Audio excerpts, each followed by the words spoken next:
this section, we will show you examples of how techniques can help with diffusing challenging conversations. While watching the video, reflect on these questions. How did you feel about the role plays? What behaviours do you recognise to be unhelpful? What behaviours were helpful? What went well? How could you adopt these skills in your job? Is there anything you would do differently? The first scenario is set in a retail store. A customer comes to return an item, not realizing they had purchased the item from a different shop. We have two videos displaying what can be helpful or unhelpful in these situations. The first video displays behaviours that can lead to an escalation, and the second video displays skills that can help diffuse or de-escalate a challenging conversation. Hello? Hi. I bought this from you guys yesterday and it's not working. Like, I took it home straight away and it wasn't working immediately when I first tried it. So I want to return, I want my money back. Yeah, do you have your receipt? Yeah, it's right here. Okay, thanks. Like, I took it home, I plugged it in, not working straight away. I just want to know, like, I feel like the person who sold it to me should have realized when they sold it to me, like, you can look at it, it's obviously broken. And I just want to know what kind of service you're running here. Like, I can't trust you guys if I take something home and it's immediately broken. It's so disappointing. Okay, so you bought this from a different shop because this receipt isn't from here. It's so unhelpful. Like, have a look at this. This is not working. You can see from looking at it that it's not working. Yeah, I get it, and I get that it's not working, but like, again, the receipt that you've shown me isn't from here, so... You're not listening to me. This is broken. When I took it home, it was broken. Like, do you know how that feels for me to spend my money and I can't even trust that something's going to work? Well, I don't know what you want me to do. How old are you? You look like you're in high school. I want to talk to your manager. I want to talk to someone else, honestly. This is so disappointing. Yeah, I can call my manager, but I can tell you that she's going to say the same thing. Yeah, call your manager then. Sure, whatever. Here you go. It's so frustrating, honestly. Really disappointing I'm not going to come and shop here again if I know that the things I buy are going to break. And I'm not even getting any help, you know? Yeah, hey, can you come? There's someone who's trying to return something that they didn't even buy from the shop. Thanks. She's coming. Okay, good. Hi, I bought this from you guys yesterday and I took it home and it wasn't working straight away. I plugged it in, it wasn't working. I actually needed it for a really important reason. Yeah. Like, we had an event last night and it wasn't working. It really stressed me out. So yeah. Really frustrating, like, immediately wasn't working. Yeah, that makes so much sense. You purchase something with a purpose and then to have it not work, that would be frustrating. Yeah. It was. Yeah. How can we help today? Well, I want to return it because, it's just not good enough, you know? You go to a shop and you expect something to work and it didn't work straight away. And I feel like it even looks broken and I think that the person who sold it to me should have known. Yeah, I'm so sorry that happened. So at our shop, we have a policy. We like to inspect it. We just have to adhere to what our policies, procedures are. And we just make sure that the item is faulty. Once we confirm that, we can look into what the return options are for you. Does that sound okay? Yeah, so I'll get my money back, right? I'll have to see first because we have to make sure we're following those policies and procedures. So I'll have to inspect it. Have you got your proof of purchase? I have my receipt right here. Okay, I just want to make sure because I don't think it's fair if I don't get my money back because it didn't work, you know? Yeah, that makes so much sense and it's understandable. And yeah, if you're purchasing something that doesn't work, you deserve to have your money back. So do you know what shop you purchased this item? Yeah, DTD, the one in the city, so this one. Yeah. So we're a different shop. So we are called SYS. Is that something that you were aware of? No, I thought this was DTD. Okay, it makes so much sense because DTT and SYS, we sell similar products, but we're a separate business. So it means that they're... Are you sure? Because I'm pretty sure I came in here yesterday and bought this in here yesterday. Then that's fair enough because we're like right next to each other. Oh, okay. And it's really confusing because we sell the same Right, products. so it's the same street. It's on the same street, and like you're not the only one who's done this. We've had a few people Okay, good. That makes me feel mistake better. us for the other shop, which makes so much sense. But what your options might look like today, I won't be able to refund it just because it's not from this shop. But maybe you'll be able to look at going to DTD, was it? Yes. Yeah, and see if they can return it. If you have the most thing that you need is having that proof of purchase, which is what you have, and if you show that, then that, and just let them know exactly what you let me know, that you purchased a product and it wasn't working straight away. Yeah, and how you really wanted it, like to... Yeah, definitely. Yeah. And it was really upsetting and really disappointing. Yeah, exactly, and that's so fair enough. And Do you it think makes so they'll much sense. let me return it? I wouldn't be, because it's a separate shop and like everyone has their different policies and procedures. I wouldn't be able to say whether they could, and I wouldn't want to say that they could and then you go there and That's fair enough. be so frustrating. But definitely worth a go. In retail in general, all we need is a proof of purchase, which is what you have here. Okay. So keep that somewhere safe. Okay.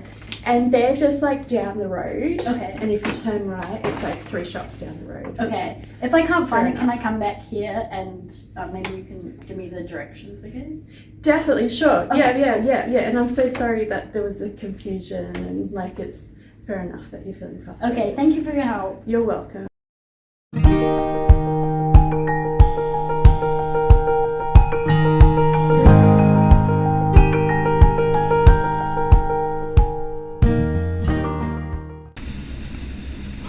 In the second scenario, we have a call center for a utilities company. The phone worker has received a call from a customer they can't help. The first video displays a response that can lead to distressing the caller further. The second video demonstrates what skills we use to approach a caller we cannot help.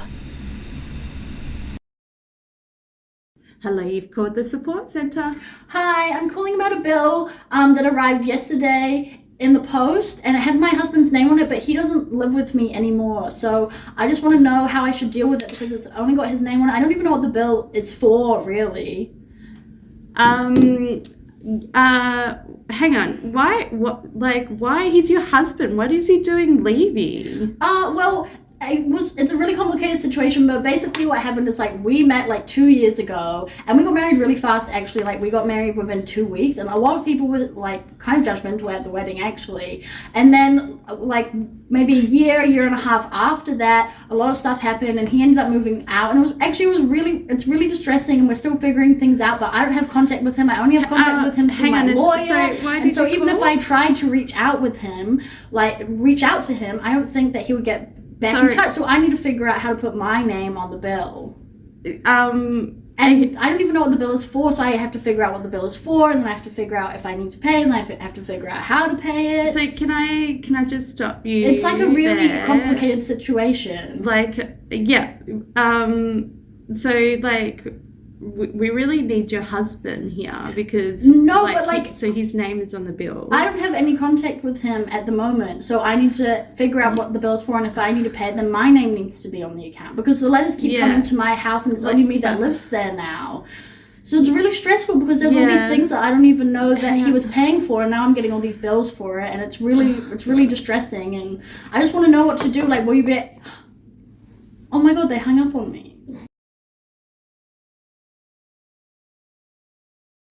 Hello, support centre. Hi, I'm calling about a bill that I got in the post yesterday. It's got my husband's name on it, but he doesn't live here anymore. And I'm just trying to figure out what it's for and whether I need to pay it and whether I can put it in my name, because like I've been getting a lot of like letters recently and a lot of bills that have his name on them, and I didn't even know about them. So I'm finding out about them now, and then I have to pay them because I'm the only one living here now. So okay. I'm just gonna quickly stop you there. So I heard a few things that you mentioned. So you mentioned that you were living with your husband, and there was a bill under your husband's name, but he's no longer living with you. Have I understood correctly? Yeah, that's exactly right. So like he was living here, but a few months ago he moved out. I don't have contact with him anymore. And actually it's been a really stressful situation because I keep getting kind of bills and letters in his name, and I haven't even, like, this is the first time I'm hearing of them. And then I have to deal with it, and I don't really know what they're for, and I have to figure out who to call and everything like that. What would you like to do today? What is it that you idealistically would like us to support you with? So I really want to find out what the bill is for, because I just saw the company name on it, but I don't know what the bill is for, like what it is I'm paying for. And also if there's any possibility that he can pay it, because it has his name on it, but even though it's got my address, because I'm the only one living here now, and this keeps happening a lot, so I'm just like really stressed out about it. And apologies if I'm asking a question that you may have already shared, but are you in contact with your partner? Is there a possibility to get in touch with your husband? No, I can't get in touch with him at all. Like I've been trying for ages, but he never responds, so there's no way I can contact him. Yeah, that sounds so frustrating to have all this responsibility on your shoulders, and it's something we often hear, so it's definitely not something that you're experiencing alone. And often when at the support service we recognise that, you know, that everyone needs to take responsibility, and it sounds like you're taking all the responsibility here. Yeah, I feel like it's all on me now, and he's just like left, and I have to deal with all of these bills and letters and things. Yeah. Do you know what the support centre can do? No, I just called because I saw the support centre's name on the letter. Yeah, that makes so much sense. And so you saw our contact number, and that kind of made you feel like we were the people to talk to. Yeah. Yeah. So the support centre, what we can do is we can support you with payment options, and support you with changing different accounts or like memberships. But we don't have the capacity or the system and access to change personal details. So we need like a login account for that, and that's not something the support centre has access to. So I won't be able to change his name from the account? You can, it just would be, it's a different service. So is that something you would like me to look up and see what options you have? Yeah, I think I want to change the name. So yeah, and you'd like to focus on that today, focus on changing that the name into your name. Yeah. Are you happy for me to pop you on hold and I'll look for that number? Yeah, that would be great. Thank you. Okay, I'll pop you on hold now. Thank you.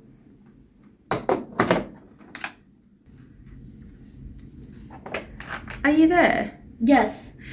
So I've got the contact details of the member care line. Do you have somewhere you can note down the contact number, whether it's on your phone or pen and paper? Yeah, I can write it down. Let me just grab a pen. Okay, I'm happy to wait until you get that. Okay, cool. I have a pen. What was the number? So the contact number is 04256 789. Okay, cool. Thank you. I've written that down. You're welcome. And so when you contact them, what you would explain, similar what you shared with me, but they only have about 10 or 5 minutes to be able to help you because they have quite a long waiting line. So when you contact them, it's just being really clear why you contact. So it's letting them know that your partner no longer lives at the address, you're not in contact with them anymore, and can you please change the details on the bill? How does that sound? Yeah, that's really helpful. Thank you. Awesome. Thank you so much. You're welcome. All the best. I'm going to have to go now, but thank you for taking the time to explain what you're going through with me today. Thank you for your help. You're welcome. Bye.